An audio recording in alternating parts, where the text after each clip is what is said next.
po, amazing morning to everyone. Okay. I would like to introduce myself muna. No? My name is Rene Hilit po at dito po ako nakatira sa Guam, USA. And almost 30 years na po ako rito. No? Paano ba ako nag-join sa I Am Worldwide? Ito nakita ko lang rin to sa sa Facebook.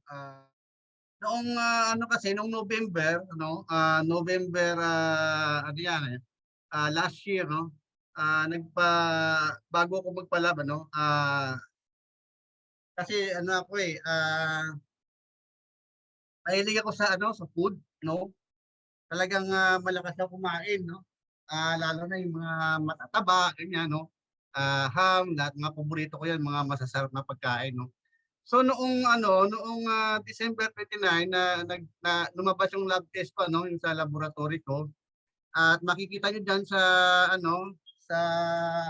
sa taas yung date, no? Yung date na 'yan makikita ninyo, no? Ito kung saan kung kailan ako nagpa-laboratory, no? Ayan, makikita ninyo ang aking lipid profile, no? Yung aking bad cholesterol, napakataas, no? Ayan, cholesterol ko nasa 267. So ang minimum lang dapat is 200 lang, di ba? Tapos yung triglycerides ko nasa 165, napakataas din, no?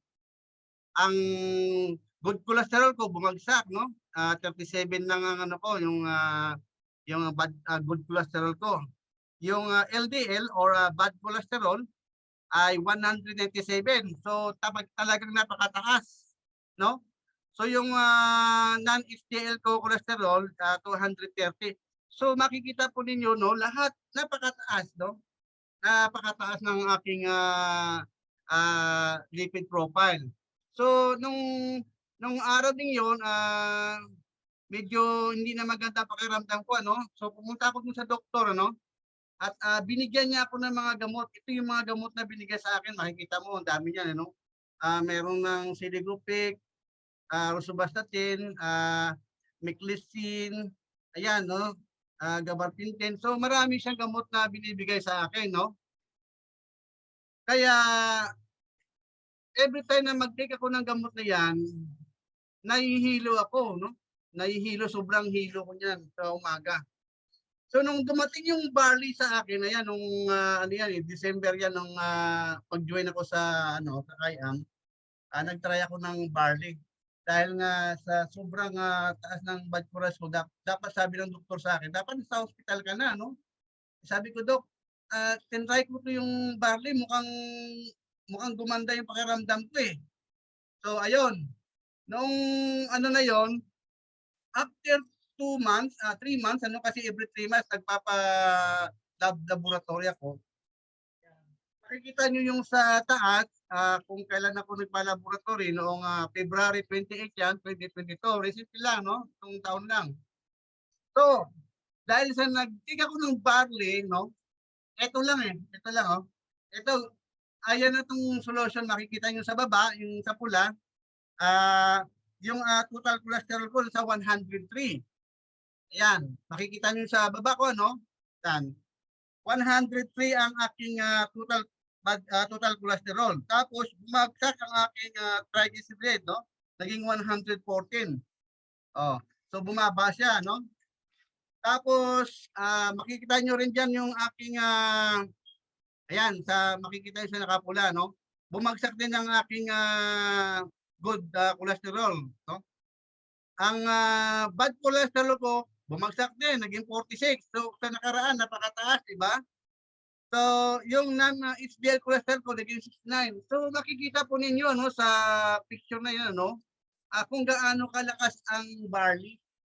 Kung gaano kalakas ang barley. Ang laking tulong ng barley sa akin eh. Makikita niyo mababa yung aking good cholesterol, pero madali lang ho yan. Ang good cholesterol, ang advice ko dyan, kailangan nyo lang ng fish oil at saka yung pagkain na na masustansya, no, yun lang para lumakas lang yung mo yung sa good cholesterol mo, yun lang. So ako nakaka-recover na ako diyan, no. So yung experience ko noong bago ako magpa-laboratory, no, nung December na yan, Muntik na ako talaga madala sa ospital. Naramdaman ko na, eh. So, ang dami ng ano, eh, na nangyari sa buhay ko, eh. Hindi lang kasi, bad cholesterol yung meron ako, marami na rin akong naramdaman na sakit dahil nga ano na, tumatanda sabi nga nila 'no. I'm, 61 years old na po ako 'no, itong April. So 61 years old na po ako. Medyo tumatanda na rin tsaka marami na rin na naramdaman. Pero ang good news dito sa atin 'no, sa I Am Morbide, ito yung pinaka the best 'no. Ang, pure organic barley, ito talaga ang malaking tulong sa akin ano, hindi lang sa akin kundi sa pamilya ko. Ang ang kuwento dito, sa loob ng isang taon mahigit na paggamit ko nito ano, marami ng ano, pagsubok na nangyari sa amin 'no, sa pamilya ko. Ang pamilya ko nagkaroon po ng ano nung, COVID 'no, na-quarantine kami, hindi kami nakalabas ng bahay. So, mabigat 'no, hindi ka makalabas, may sasakyan ka nga, hindi ka makapag-drive, hindi ka man makabili ng pagkain sa labas 'no. So, dahil sa barley ano, nakaka-recover kami. Yung yung yung hirap na dinaanan din namin dahil sa na-quarantine kami, hindi rin madali no, dahil sa COVID. So, ang sabi ko sa family ko, mag-take lang tayo ng barley everyday. So ayun, nag-take kami ng barley everyday. After 5 days nung magpa-ano sila, nung magpa-test, ayun nagpa-swab test sila, puro negative na sila. Ayun. Kaya thank you sa ano, thank you sa barley ano. Ayan 'no. At, hindi lang ako, family ko, mga kaibigan ko ano. Ito yung barley, dito sa experience ko rin, minsan nagkaroon ako ng COVID symptoms din ano, gaya ng ubo, lagnat, fever ano, tsaka yung, ano pa ba, yung, mahirap huminga 'no, lahat. Ito 3 days ko lang 'to tinake. Kung meron kayong experience na ganyan, 3 days, wag kayong ano, wag kayong mag-alangan. Take niyo 'to 3 times a day. Ah, 3 beses sa isang araw 'no, 3 days lang, isang 1 box lang, maramdaman ninyo wala na, mawawala yung ano niyo, yung sakit, yung pamamaga, inflammatory, wala. 100% po sinasabi ko sa inyo dahil naramdaman ko na 'to at naranasan ko na. 2 beses po nangyari sa akin 'to. Ayan, ito nagpapatunay yan yung, pure organic barley. So 2 times po nangyari sa akin yan, barley lang ako ng barley. Kahit na anong sakit meron ako, talagang nagba-barley lang po ako. Yun na yung aking, gamot. Ngayon, yung, hindi lang naman sa pamilya ko kundi sa mga kaibigan ko ano, mayroon akong kaibigan na nag-take ng barley 'no, before ano siya, yung 3 days 'pag gumagamit ng insulin. Ito member din natin 'to, kapamember ko rin siya, si Miko 'no.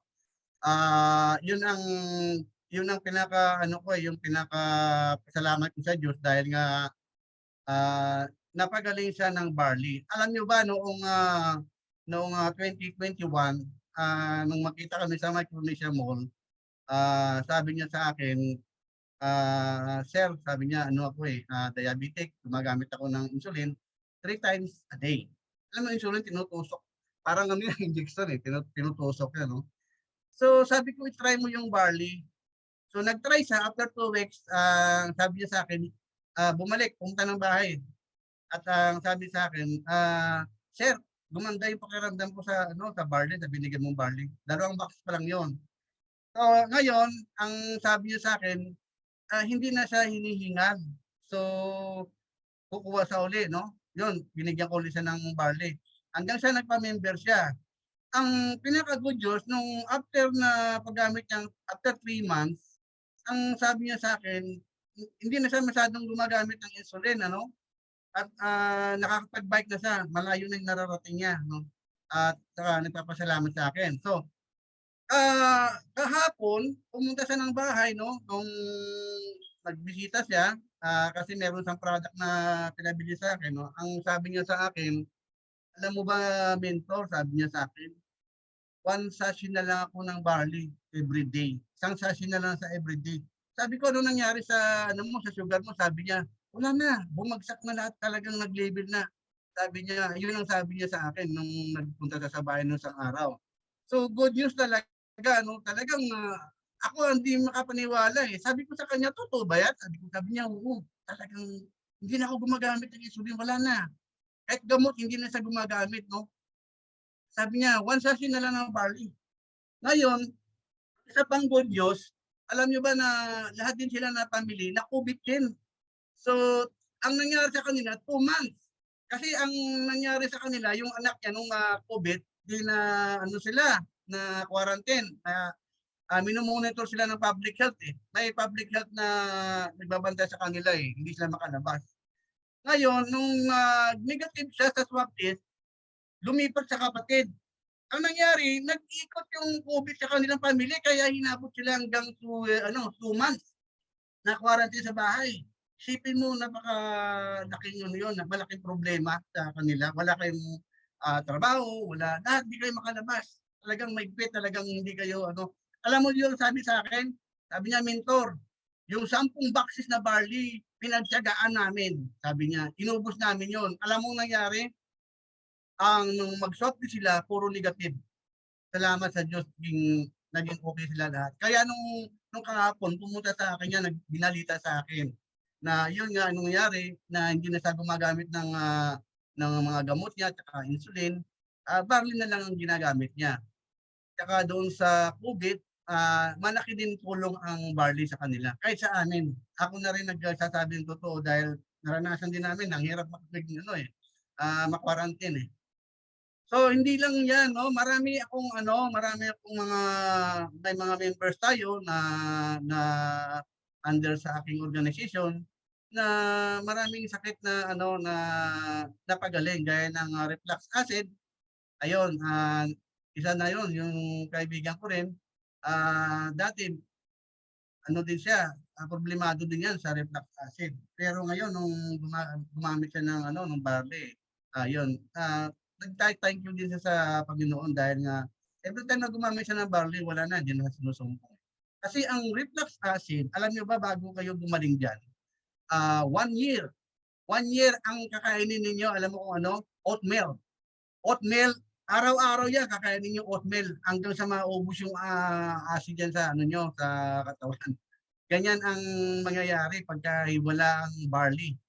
Pasalamat siya kasi sabi niya, alam mo, pare, sabi niya, pasalamat ako, nakita ko yung barley, sabi niya.